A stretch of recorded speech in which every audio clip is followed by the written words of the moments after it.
If you want to see anything through, you have to make it impossible for you to change your mind.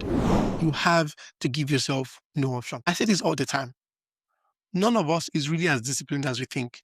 The key to discipline, the key to consistency is to give yourself no choice. Because if you give yourself an option, eventually you will take that option. I can assure you. And so when you're trying to switch careers, especially into something unfamiliar, there would always be, a more comfortable path. There will always be something easier, something safer, something you can even justify. And if that option is on the table, slowly but surely, you will drift towards it. Not because you're weak, but because you're human. That's just how our brains are wired. You have to design your life in the way that removes those exits, those alternatives. You have to commit. You have to commit financially, socially, publicly. Do something that makes it harder for you to back out than to continue.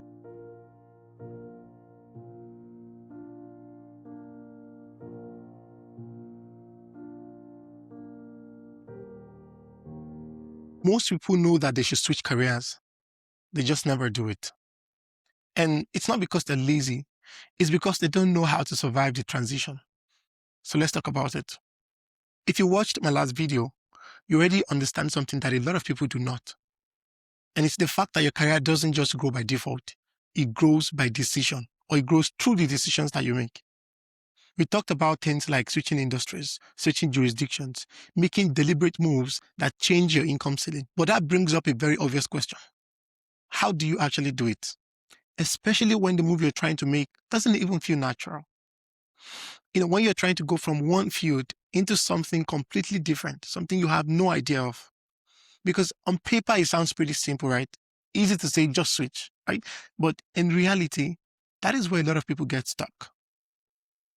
I've had, over the last 3, 4, 5 years, I've had a lot of people come to me and say, how did you successfully switch careers, especially into something that feels completely unrelated to what you studied in school, right? So industrial biochemistry, sciences, and then accounting, which is it commercial, right? Very unrelated. And I've realized that the real question behind that question is this: how do I do this switch without failing? Because a lot of people are scared and worried about failing, and rightly so, right? Failing at that point could have serious consequences for your career. And I understand that, right? Because honestly, switching career is very uncomfortable. You're starting behind. You're competing with people who have been doing this for years, right?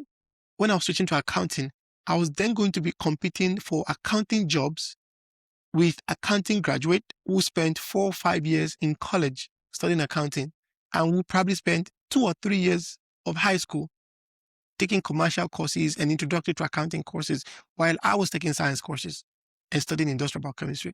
So it felt like I was 5, 7, 6 years behind. And at some point, it's easy to start questioning whether you're even being realistic.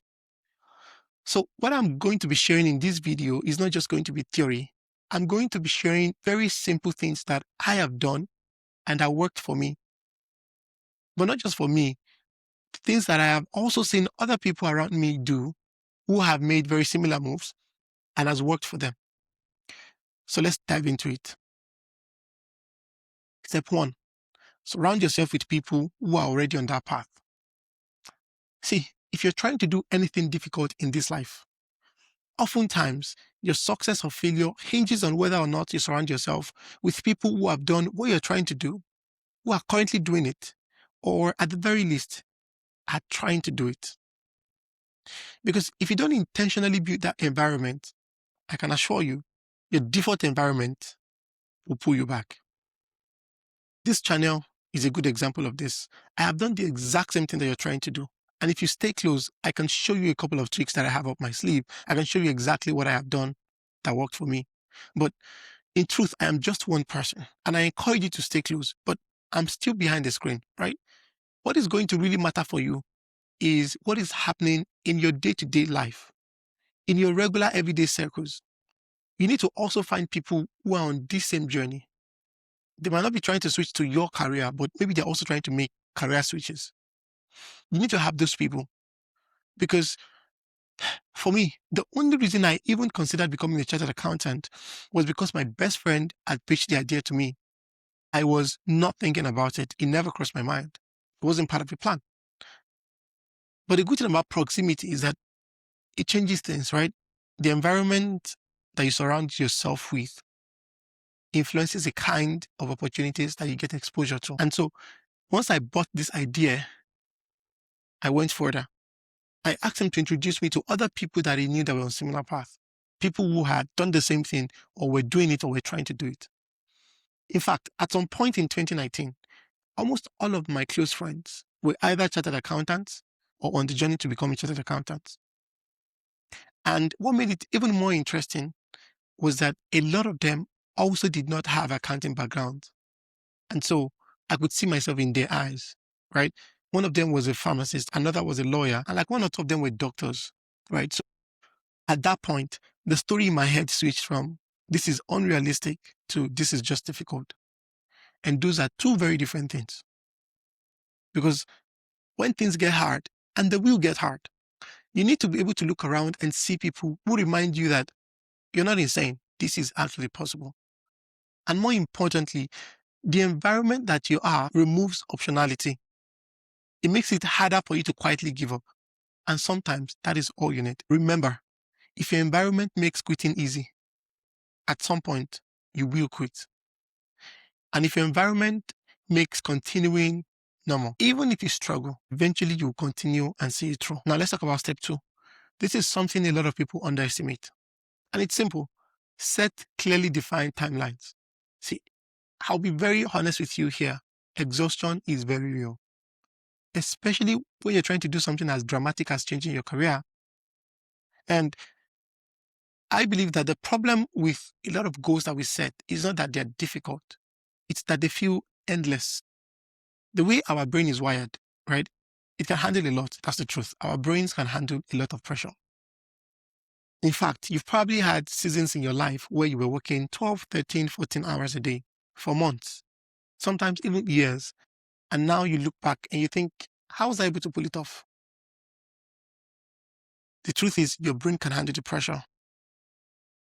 But the difference between your brain encouraging you to see a goal through and your brain actively trying to discourage you from continuing is timelines. Your brain needs to see an end in sight. That's just the way your brain is. And you would observe that even in your regular life, if you set a goal to read for 2 hours, it's always easier to do that than to just say, I'm going to read till the day of my exam, even if the exam is 3 weeks away, because that goal seems very far. The difference is there was an end in sight. There was structure. There was timeline. There was something to look forward to. So your brain could look forward to a time when you will no longer have to do that. And so your brain is trying to, push you to get to that point where you no longer have to go through the stress that you're currently going through. But when you're trying to switch careers and you don't define the timeline, your brain is going to interpret it as, oh, this is just my life now. And it's going to actively resist it. So you want to make sure that you have a structure. 1 year, 2 years, 4 years, it doesn't really matter. What matters is that your brain knows this phase is going to end at some point. Because without that, you're not just dealing with difficulty. You're now dealing with uncertainty. And uncertainty is what breaks people. That's what your brain does not like. Your brain doesn't have a problem with difficulty. It has a problem with uncertainty. Again, remember, people don't quit because things are hard. They quit because they don't know when it ends. And so you want to make sure that you have clearly defined timeline set. Now, let's talk about step 3, which I think is probably the most important one. Eliminate alternatives. If you want to see anything through, you have to make it impossible for you to change your mind. You have to give yourself no option. I say this all the time. None of us is really as disciplined as we think. The key to discipline, the key to consistency is to give yourself no choice.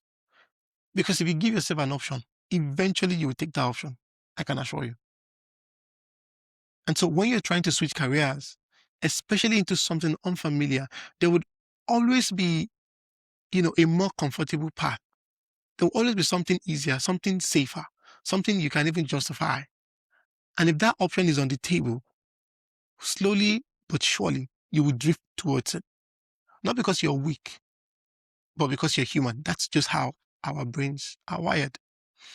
So you have to design your life in a way that those exits are no longer there. You have to design your life in a way that removes those exits, those alternatives. You have to commit. You have to commit financially, socially, publicly. Do something that makes it harder for you to back out than to continue. And this is something that will serve you. This is a lesson that will serve you throughout the rest of your life. I still use it in my life right now. In fact, this podcast is a good example.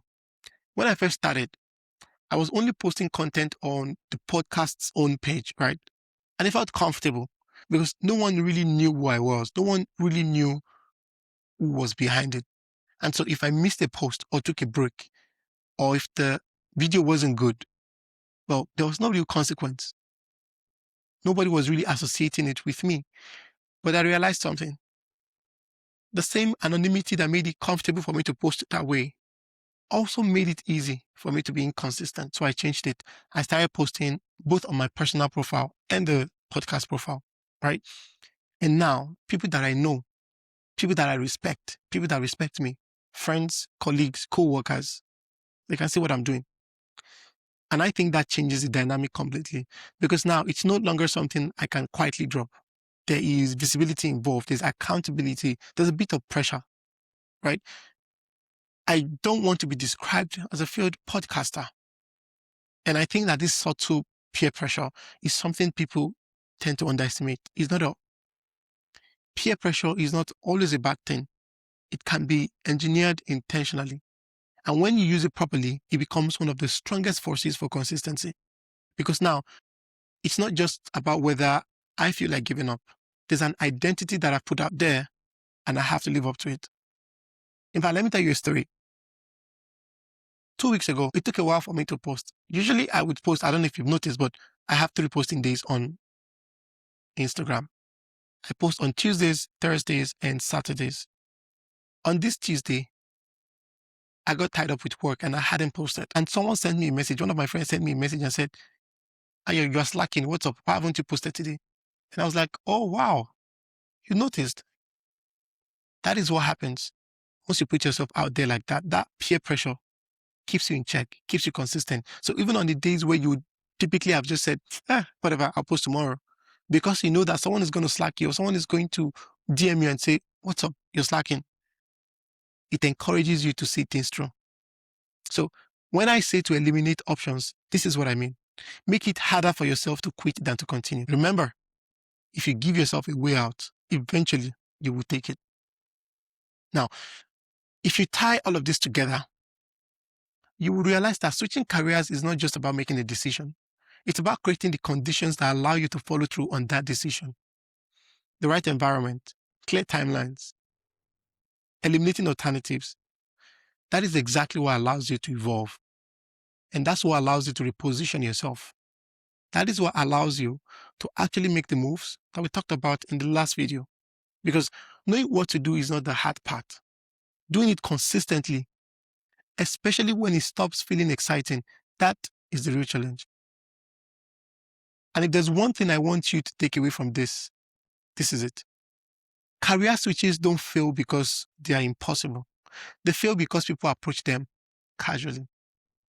And you cannot casually do something that requires you to become a different person. If you've enjoyed this series up to this point, then I have something even more exciting for you in the next video. You don't want to miss it. Hit the subscribe button right now, turn on notifications, and I'll see you in the next one.